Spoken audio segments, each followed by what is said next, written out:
दोस्तों चाइना ने भारत के समक्ष एक बड़ा ही अनरीजनेबल डिमांड रखा है। जी हाँ दोस्तों, चाइना कह रहा है कि जो 2 एलएसी में इलाके हैं लद्दाख में, वहां पे पेट्रोलिंग पॉइंट का एक्सेस अगर आपको चाहिए तो बदले में अरुणाचल प्रदेश में हमको 2 इलाकों में पेट्रोलिंग पॉइंट का एक्सेस चाहिए होगा। अब दोस्तों अगर आप इसके इतिहास में जाएं तो ये वो इलाके हैं जहां पे चाइना ने पहले प्रयास भी किया है इसे ऑक्यूपाई करने का। 2022 की शायद आपको यांगजी वाली कहानी याद होगी, किस प्रकार से चाइना एंटर करना चाहा था और फिर हमारे फौजियों ने उसको जो लाठी से मारा था वो अपने आप में इतिहास के पन्नों में दर्ज हो चुका है। जब किसी का जबड़ा टूटा था तो किसी का कुछ और वो सब के सब चीनी फौजी वापस भागे थे। दोस्तों आज उसी यांगजी में चाइना इस प्रकार से एक मांग रख रहा है जिसको कई लोग कह रहे हैं ये तो भीख मांगने के समान है, क्योंकि इसको आप पहले फोर्सफुली जब ऑक्यूपाई करना चाहे नहीं कर पाए, तो अब ये सारी बातें आप कर रहे हैं। भारत ने साफ साफ कह दिया कि इसके आप सपने भी ना देखें। दरअसल दोस्तों दी ट्रिब्यून नाम के अखबार में, काफी पुराना अखबार है, शायद आप सभी इसका नाम तो सुने होंगे, तो इनका एक एक्सक्लूसिव न्यूज सामने आया है जिसके अनुसार उनका कहना है कि चाइना ने साफ साफ कहा है कि यदि आप लद्दाख में एलएसी स्पॉट्स में चाहते हैं कि पेट्रोलिंग की जो पूरी प्रॉब्लम है वो सब सॉल्व हो, तो हमें अरुणाचल प्रदेश में 2 इलाकों में पेट्रोलिंग का एक्सेस चाहिए, एक यांगजी में, दूसरा सुबनसिरी वैली में। इसके साथ दोस्तों यहाँ पे एक कहानी चल रही थी पूरे भारत में कि हाँ इंडिया चाइना के बीच में जो बॉर्डर स्टैंड ऑफ है उसमें कुछ कंसेंसस आ रहा है। इस प्रकार की बात चाइनीज मिलिट्री ने भी कही, जयशंकर जी ने भी कहा था 3/4 डिस्प्यूट तो रिजॉल्व हो चुका है, लेकिन जो 1/4 डिस्प्यूट बचा है वो बड़ा अहम है और उस वजह से अभी सब कुछ अटक गया है। यहाँ पे आप देख सकते हैं इंडिया ने साफ साफ कह दिया कि बड़ा भयानक ट्रस्ट डेफिसिट है चाइना के साथ और एलएसी में तो ट्रूप डिप्लॉयमेंट पहले के जैसा ही होगा और इसके साथ जो विंटर डिप्लॉयमेंट होना है उसकी तैयारी शुरू हो चुकी है। यहाँ पे दोस्तों जिसकी मांग चाइना ने रखी है वो उसमें से अरुणाचल में एक इलाका है यांगजी। दरअसल दोस्तों अगर आप देखें तो अरुणाचल में यहाँ पे है तवांग, जिस पर चाइना की सालों से नजर रही है। तवांग में ही अगर आप नॉर्थ ईस्टर्न पार्ट में देखें तो आता है यांगजी। दरअसल दोस्तों 2022 की बात है, यहाँ पे चाइनीज आर्मी ने फोर्सफुली एक साथ 300 चीनी फौजी एंटर किए थे और इसको हथियाने का प्रयास किए थे, लेकिन भारतीय फौज वहां पे उनका इंतजार कर रही थी। कारण था कि अनलाइक बिफोर इस बार हमारे पास पहले से ही पूरा का पूरा सैटेलाइट एक्सेस था कि हमें पता चल गया था उनका ट्रूप मूवमेंट शुरू हो चुका है और हमारे फौजी लाठी और सर प्रकार से तैयार बैठे थे उनके इंतजार में। और जब वो आए तो जो उनकी हुई पिटाई, नतीजन ये हुआ कि हमारे एंड से 6 सोल्जर्स हर्ट हुए थे। चाइनीज सोल्जर से जो नंबर ऑफ वुंडेड थे, हर्ट थे, बहुत बड़ा नंबर था। उनको चीनियों ने बीच में सब कुछ रोक के कंधे पे उठा के सबको अपने फौजियों को वो ले गए थे। लेकिन एक बात उनको समझ आ गई थी उसके साथ कि यांगजी वो बाई फोर्स अब तो ऑक्यूपाई नहीं कर सकते। तो अब दोस्तों यहाँ पे चाइना ने एक अलग षड्यंत्र रचा है। 21 राउंड ऑफ टॉक्स अब तक हो चुके हैं इंडिया और चाइना के बीच में पिछले 4 सालों में कि एलएसी जो ईस्टर्न लद्दाख में जो प्रॉब्लम्स हैं वो रिजॉल्व हो। दरअसल दोस्तों अगर आप देखें तो इंडिया और चाइना के बीच में लाइन ऑफ एक्चुअल कंट्रोल में कई इलाकों में प्रॉब्लम चल रही थी, जैसे गालवान आपको याद ही होगा, पेंगोंग सो, हॉट स्प्रिंग्स, गोगरा, इसके सिवा डीपसांग प्लेन्स और डेमचौक था। अब दोस्तों यहाँ पे बॉर्डर स्टैंड ऑफ केवल और केवल 2 इलाकों में रह गया है, जिसमें एक है दीपसांग प्लेन्स, दूसरा है डेमचौक। अब अगर आप देखें तो प्रॉब्लम यहां पे दीपसांग में हो रही है। दीपसांग की बात अगर आप करें तो अप्रैल 2020 से, याद रखिएगा 2020 यानी रिसेंट मामला है, तब चाइनीज ट्रूप्स यहां पे एंटर करने का प्रयास किए थे और जो पेट्रोलिंग पॉइंट था 10, 11, 12, 13 जो कि इसी दीपसांग प्लेन के पास में है, वहां पे आके वो बैठ गए और इंडियन फोर्सेस वहां तक पेट्रोल करने जाते थे तो उनको वो जाने नहीं दे रहे और तब से इंडिया और चाइना का proper border stand of start हुआ है।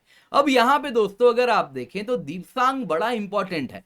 ये उन लिमिटेड इलाकों में से एक है जहां पे टैंक चल सकते हैं, टैंक मैन्यूवर पॉसिबल है, यानी कि उस एल्टीट्यूड पे टैंक वॉरफेयर हो सकता है।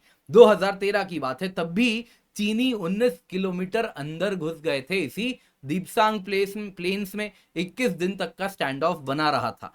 अब दोस्तों यहां पे हमारे लिए भी स्ट्रेटेजिक इंटरेस्ट बहुत ज्यादा है, इस वजह से हम किसी भी हाल में पेट्रोलिंग पॉइंट 10, 11, 12, 13 दीपसांग प्लेन्स तो चाइना को कभी भी हथियाने नहीं दे सकते। कारण बड़ा सरल है, आप ये जो लोकेशन देख रहे हैं दोस्तों, यहां पर ठीक इधर पे आप देखें तो सियाचिन ग्लेशियर है। इसके ठीक इधर पे आप देखें, वेस्ट में जाएंगे तो पाकिस्तान ऑक्यूपाइड जम्मू कश्मीर स्टार्ट हो जाता है। तो यहां पे ठीक इसके वेस्ट में पाकिस्तान ऑक्यूपाइड जम्मू कश्मीर है, ठीक इसके ईस्ट में अक्साई चिन चाइना ऑक्यूपाइड कश्मीर है, उसके बीच में है दीपसांग प्लेन्स। तो ये चाइना और पाकिस्तान के हैंडशेक को रोकता है। इसके सिवा इतना ही नहीं, दीपसांग प्लेन्स के ठीक यहां पे अगर आप नॉर्थ में देखें, यहां पे दोस्तों काराकोरम पास है, जिससे आप यदि नॉर्थ जाएंगे तो चाइना के शिंजियांग में घुस जाएंगे।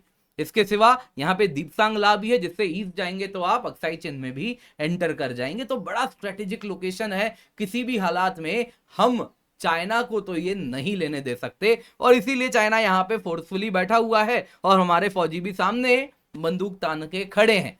हालांकि गोली चलाने का आदेश किसी को नहीं है, लेकिन तान के बंदूक तो खड़े हैं।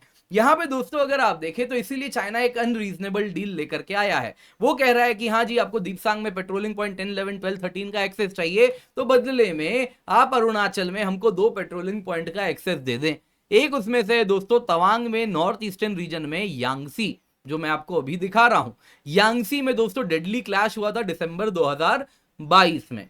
दोस्तों कुछ सोशल मीडिया में आप तस्वीरें देखेंगे तो आपको दिखेंगी, हालांकि 2022 वाले क्लैश की ये तस्वीर नहीं है, क्योंकि वो तो दिसंबर में हुआ था, तो ये इलाका बर्फ से ढका होता है, तो समर टाइम में भी भयानक क्लैश हुआ था। और आप देखेंगे उसमें शायद हमारे सिख रेजिमेंट के फौजी थे, और उन्होंने जो लठ बजाई थी उसमें, मतलब मजा आ जाएगा आप अगर उसको देखें। ये वीडियो में सोशल मीडिया यूट्यूब पे डाल नहीं सकता, क्योंकि उसमें इतनी ज्यादा लठ बजाई गई है कि यूट्यूब उसको कह देता है कि ये वीडियो वायलेंस को प्रमोट कर रहा है, तो नहीं दिखा सकते। खैर, सामने वाले चीनी जाने किस प्रकार का वायलेंस हुआ था, तो ये इसी इलाके में हुआ था। अब यहां पे दोस्तों दूसरा वो मांग रहा है, यहां पे सुबनसिरी वाले इलाके में, इन दोनों में वो कह रहा है कि हमें पेट्रोलिंग पॉइंट का एक्सेस चाहिए। लेकिन यहां पे आपको बताना होगा कि इंडिया का कहना है कि बड़ा ही इलॉजिकल डिमांड है, क्योंकि तवांग हो गया, अपर सुबनसिरी हो गया, ये सब में जो हमारे पेट्रोलिंग पॉइंट्स जिसकी वो मांग कर रहा है, वो बरसों से, कई दशकों से भारत के ही कंट्रोल में रहे हैं, भारत का ही इलाका है। वहीं पेट्रोलिंग पॉइंट 10, 11, 12, 13 जो चाइना ने हथियाया है, वो 2020 में हथियाया है। तो आप सालों पुराने मुद्दे को 2020 वाले मुद्दे से थोड़े ही इक्वेट कर सकते हैं। तो इंडिया ने कह दिया कि भूल जाइए, आपने पहले भी एक बार प्रयास किया था इसको लेने का, तो वो तरीका आपको लगता है जायज है तो ट्राई करके देख लीजिए। पिछली बार जो लट बजाई गई थी फिर वैसे ही बजेगी। बाकी अरुणाचल प्रदेश पे discussion is not on table.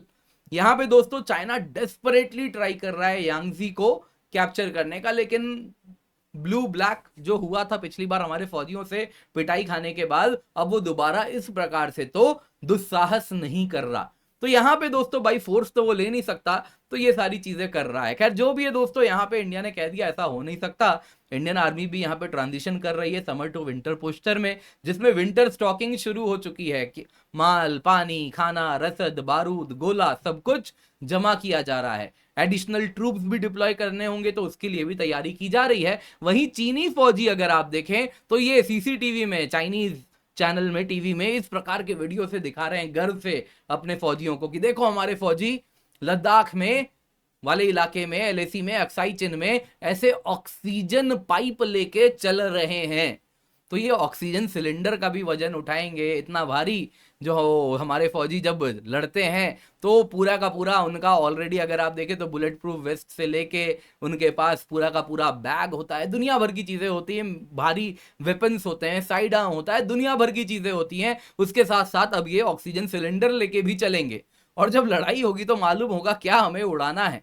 Oxygen cylinder उड़ गया तो ये तो ऐसे ही बिना सांस के ही जमीन पे लेट जाएंगे। इनको कहीं ना कहीं इनका लंग्स काम नहीं कर पाएगा उस एल्टीट्यूड पे, जब ये ऑक्सीजन के साथ सोचते हैं लड़ाई करेंगे। और ये जोर शोर से दिखा भी रहे हैं, आप देख सकते हैं, यहां तक कि इनके बैरक्स में भी इस प्रकार से ऑक्सीजन मास्क के साथ सुविधा दी गई है कि आप ऑक्सीजन लगा के बैठिए। तो ये फौज तो बस दिखावटी फौज है, ये लड़ने नहीं आई है। ये बस और बस यहाँ पे जो कॉन्स्क्रिप्ट आर्मी है चाइना की, ये कहीं ना कहीं बस और बस दिखाने वाली फौज है कि हाँ हम भी खड़े हैं। इनसे आप ये उम्मीद नहीं कर सकते कि ये लड़ेंगे, क्योंकि लड़ने जब आते हैं तो यही हाल होता है जो पिछली बार गालवान में हुआ था और फिर यहां पर भी हुआ है। आप देख सकते हैं उन तस्वीरों में भी तवांग वाला जो आया था। तो इसके साथ दोस्तों चाइना को सोचना चाहिए कि वो कैसे और एक विंटर निकालेगा, क्योंकि इसके जो फौजी हैं वो कंस्क्रिप्ट आर्मी मेनलैंड चाइना से आती है जो बिल्कुल सी लेवल पे है। तो वो बिना एक्लेमेटाइज हुए, ऊपर के एल्टीट्यूड पे जा रहे हैं, ऑक्सीजन के सहारे जी रहे हैं, तो उन फौज से तो आप ज्यादा उम्मीद कर नहीं सकते, क्योंकि सामने में जो फौज है वो तो, जो आजकल एक शब्द चलता है, everybody is a gangster until original gangster arise, तो ये तो ओरिजिनल गैंगस्टर है। ये तो सियाचिन में भी बिना किसी चीज के ये तो योग करते हैं। तो इन फौजी से जब आप लड़ने आ रहे हैं तो ऑक्सीजन मास्क के सहारे क्या करेंगे?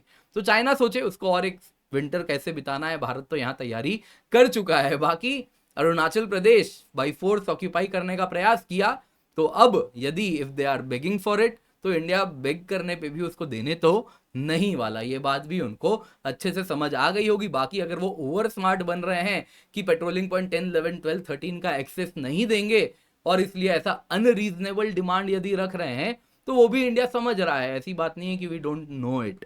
तो यहाँ पे दोस्तों समझने वाली बात यह है कि इंडिया चाइना में और एक विंटर ऐसा ही जाने वाला है, and India is totally geared for it. दोस्तों उम्मीद करता हूं आपको ये वीडियो, आपको एनालिसिस पसंद आई होगी। लाइक जरूर कीजिएगा, शेयर करना ना भूलें। बाकी दोस्तों वन टेस्ट मल्टीपल रिवॉर्ड्स है, जी हाँ, अक्टूबर 6 तारीख याद रख लीजिए, सुबह 11 बजे शाम 5 बजे जुड़ जाइए और ये स्कॉलरशिप टेस्ट जरूर दीजिएगा। जैसे ही नीचे आप देखेंगे एक लिंक आ रहा है स्कॉलरशिप टेस्ट का, एनरोल करें, क्लिक करें, यूज द कोड KC10 ताकि आपको एक्सेस मिल जाए, और उसके बाद जरूर ये टेस्ट दीजिए, क्योंकि 90% तक स्कॉलरशिप हम आपको दे रहे हैं अनअकैडमी सब्सक्रिप्शन में। इसके सिवा जो लकी विनर्स हैं उनको लैपटॉप भी मिलेगा, मोबाइल फोन भी है, गिफ्ट वाउचर्स भी हैं।